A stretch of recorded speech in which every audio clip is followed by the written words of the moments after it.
CBS News political director and Face the Nation moderator.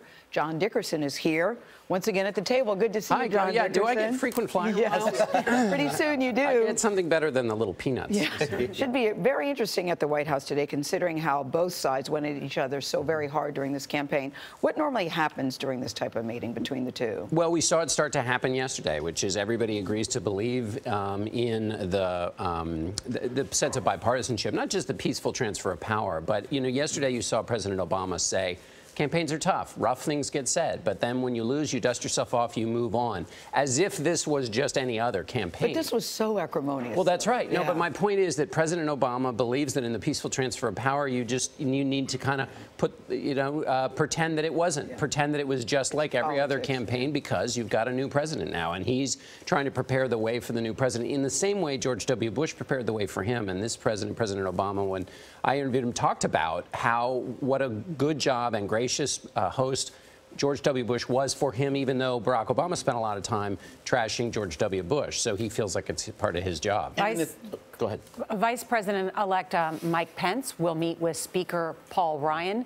Do you see those as kind of the main power players in a legislative agenda going forward? I do, because first of all, Paul Ryan, can speak the same language with Mike Pence.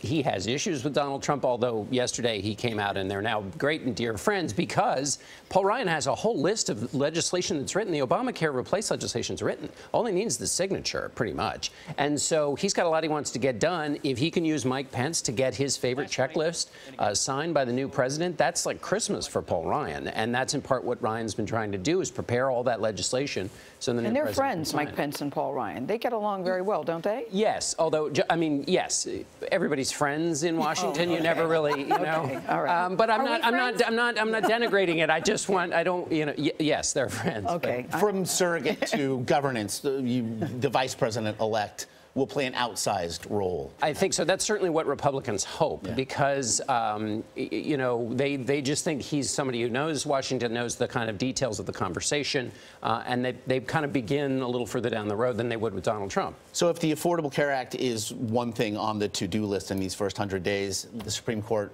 figures to be very high on that list. Where do things stand, do you see? Well, I mean, Donald Trump's put out his list, said that people are going to come from that list. The one thing on the Affordable Care Act is not only do Democrats want to defend it, but there are parts of the bill that Republicans are going to want to keep. The provisions that say you get to keep your plan, the provisions that said you can't be denied access, the provisions that say that in a community the pricing has to be the same for every age, those are really popular, but they're also expensive. How you offer something that keeps the good stuff but takes out the bad is a real challenge. Supreme Court will be a fight right away, because, of course, the ideological shape of the entire Supreme Court hinges on this next person. It's a 4-4 tie. The next person will make it a conservative court. That's the reason Democrats, which need a reason to rally, will rally around opposition. John, thank you so much. Sure.